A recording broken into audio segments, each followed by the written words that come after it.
గారికి అలాగే విక్షంగౌడ్ గారికి మరియు నా తోటి సోదరులకు అలాగే ఇక్కడ ఉన్న అందరికీ నా యొక్క హృదయపూర్వక నమస్కారం.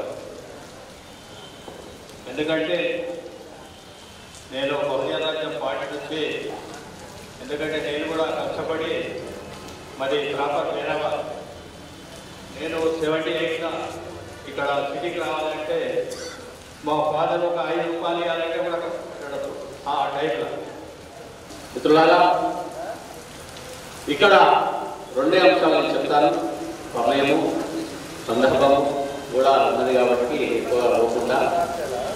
అయితే ఇది ఒక పెద్ద విప్లవం అంటాను. ఇది అందరికీ అందుబాటులో విద్య పదంలో కొంత ఎందుకనే తర్వాత విద్య ఇక్కడ 2 అంశాలు.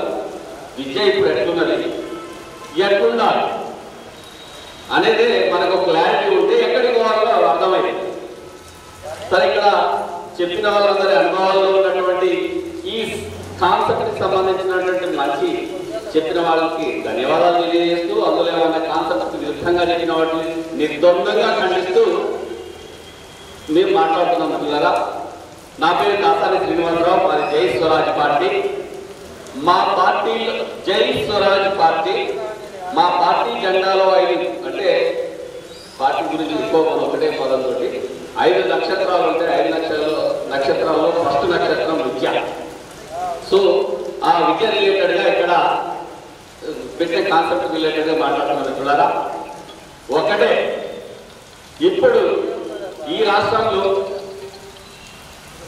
గొంగళ్ళు తింటూ వెంట్రుకలు వస్తున్నాయని మన మిత్రులందరూ మాట్లాడినారని నాకు అర్థమైంది. అదే చెప్తున్నారు. 60 గొంగళ్ళు మార్చేద్దామనే ఆలోచన గురించి మాట్లాడాలి. విద్యా విధానం సమూల మార్పు జరగాలి. విద్యా విధానం సమూల మార్పు జరగకుండా కార్పొరేట్ విద్య వద్దు, ప్రైవేట్ విద్య కావాలి, గవర్నమెంట్ విద్య ఉండాలి, లేకపోతే కాదు ఉండాలి. ఇది కాదు కావాలి. నాగరిక ప్రపంచంలో, స్వతంత్ర భారతంలో, స్వరాష్ట్రంలో ఇంకా వర్గాలు అంటే ఏ వర్గాలు అంటున్న మిత్రులారా, విద్యాపరమైనటువంటి వర్గాలు. మళ్ళీ దీని కులం మతము ధనిక పేద వర్గాల గురించి మాట్లాడతారు. ప్రైవేట్ విద్యాట, కార్పొరేట్ విద్యాట, గవర్నమెంట్ విద్యాట, ఇంటర్నేషనల్ సిలబస్ ఆట, నేషనల్ సిలబస్ ఆట, సిబిఎస్ఈ సిలబస్ ఆట. ఈ సరళిత ఆర్థిక విధానాలు వచ్చిన 1990 తర్వాత నుంచి వచ్చినటువంటి సరికొత్త వర్గాలు ఈ రాష్ట్రంలో, ఈ దేశంలో ఏర్పడ్డాయి. అవి గుర్తించట్లే మనం. సరికొత్త వర్గాలు ఏర్పడ్డాయి. ఎస్సీ హాస్టల్లో వచ్చిన వాళ్ళు వాళ్ళ మానసికంగా ఎస్సీ హాస్టల్ ఎస్సీగా బాడీ మొత్తం మారిపోతుంది. బీసీ హాస్టల్లో బాగా చదివించిన బీసీగానే ఉంటున్నాడు. ఎస్టీ హాస్టల్లో చదివినటువంటి ఎస్టీగానే ఉంటున్నాడు. గవర్నమెంట్ విద్యా సంస్థల్లో చదివినటువంటి గవర్నమెంట్ ఆలోచన. కార్పొరేట్ విద్య అంటే చాలా దగ్గర వేస్తున్నాడు. అంటే మనము ఏవైతే వర్గాల గురించి చెప్తున్నామో ఆ వర్గాలు కొత్తగా రూపాంతరం చేయాలి. ఈ కొత్త వర్గాలు రూపాంతరాన్ని అంతర్పజేయాలి. ఈరోజు వివక్షల గురించి మనం కొంతమంది మాట్లాడుతూ ఉన్నారు. వివక్ష లేనిది ఏదైనా ఉంటే ప్రపంచంలో చెప్పదు. అన్నిటా వివక్ష, అవకాశవాదం అనే దానికి ఇంకా మనం రూపిస్తే వివక్ష అనేది ఆడమొగలో కూడా ఈరోజు చూపిస్తున్నటువంటి పరిస్థితి ప్రపంచంలో చూస్తున్నాం. ఓ పక్క చంద్రుడి మీద వ్యవసాయం ఎట్లా చేయాలని చెప్పేసి ప్రపంచం అంతా ఆలోచిస్తుంటే, మన విద్యా విధానంలో అడ్మిషన్ ఎట్లా పోవాలనేటటువంటి దయనీయ పరిస్థితులలో ఇంకా రౌండ్ సమావేశాలు ఈ యొక్క రాష్ట్రాలలో జరుగుతున్నాయంటే ఏ మాత్రం అంటే చట్టాలు సవరించుకుంటూ పోతున్నాం. ఆర్టికల్ 21 ఏది మారుస్తున్నామా, మళ్ళీ దానికి అమెండ్మెంట్ చేస్తున్నామా, తర్వాత ఒకసారి కొట్లాడుతున్నామో బ్యాగుల కేజీలు తగ్గిస్తున్నామా, ఇంకొకసారి కొట్లాడుతున్నామో బల్లలు ఇప్పిస్తున్నామా. ఎంతసేపు అంటే పనికి మాలినటువంటి మార్పులు మాత్రమే చేసి అసలైనటువంటి విద్యా వ్యవస్థను మాత్రం క్షీణించిపోయినటువంటి దాన్ని పైకి తీసుకొచ్చేటటువంటి ప్రయత్నం మాత్రమే ప్రభుత్వాలు చేస్తారు. Irrespective of political party, I'm just wishing to address all this. ఎందుకంటే అది కాంగ్రెస్ అయినా, లేకపోతే బీజేపీ అయినా, లేకపోతే టీడీపీ అయినా, ప్రాంతీయ పార్టీలు ఏవైనా, దేశవ్యాప్తంగా ఉన్నటువంటి ఇక్కడ ఉన్నటువంటి పార్టీలు ఏవైనా, ప్రతి ఒక్కరు మార్పు కావాలని అనేటోళ్ళకైనా మార్పు కోసం ముందడుగు వేయడం ఎవరు లేరు. నేను ఒకటే అడుగుతున్నా, ప్రతి ఒక్కరు మార్పు కోరుకుంటున్నాను. వెనకటికి ఈ రోజుకి తేడా ఏంటి అని అంటే, వెనకటికి ఒక ఊర్లో దొంగ పడితే ఇంట్లోకి ఇంకా అందరూ బయటకు వచ్చి దొంగని చెట్టు కట్టేసి కొడితే ఇంకొకసారి దొంగలు పడకపోయేది. కానీ ఈరోజు అదే పరిస్థితి ఉంది.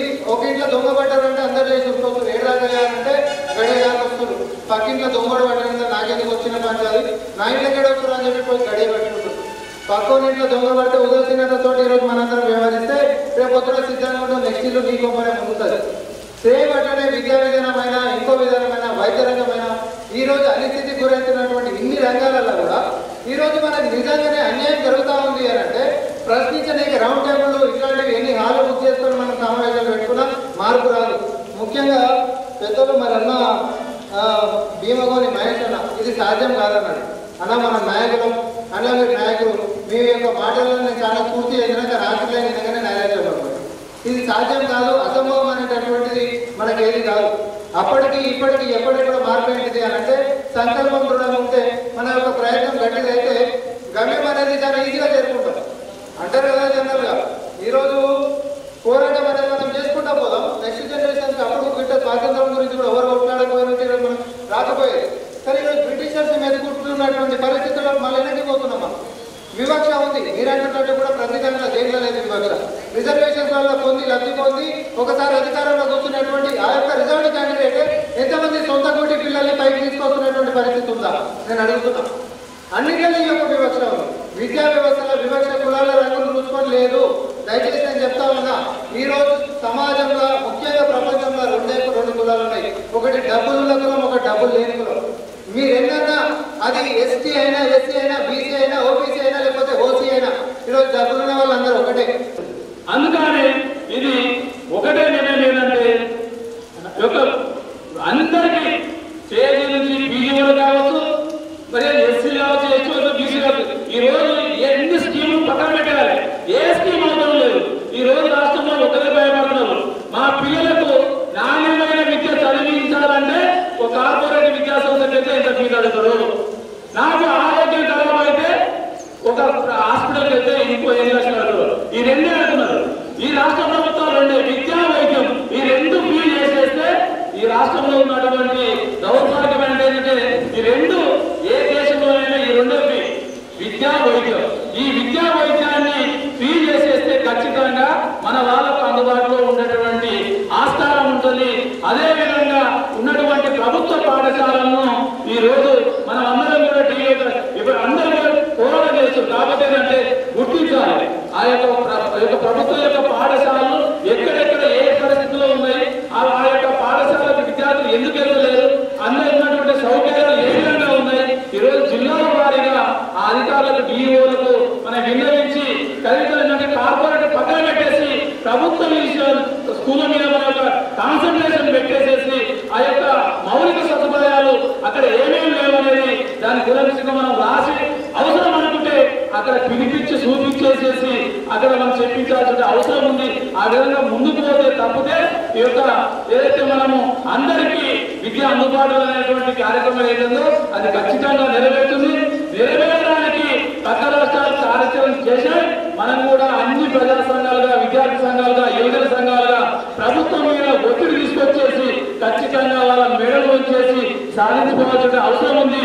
ఎందుకంటే బడ్జెట్ మనది కాబట్టి మనం వేసేటటువంటి బడ్జెట్ ద్వారానే మన శ్రమ ద్వారానే ఈరోజు రాష్ట్ర బడ్జెట్ అవుతుంది. కాబట్టి ఆ బడ్జెట్ ను దాదాపు 75% మనం ఉపయోగించాల్సిన అవసరం ఉంది. కాబట్టి దానికి అనుకూలంగా మనం అందరం పనిచేయాలని చెప్పేసి వచ్చినటువంటి మిత్రులందరికీ పేరు పేరున మరొక్కసారి ఉద్యమాలు చేస్తూ ముగిస్తాను.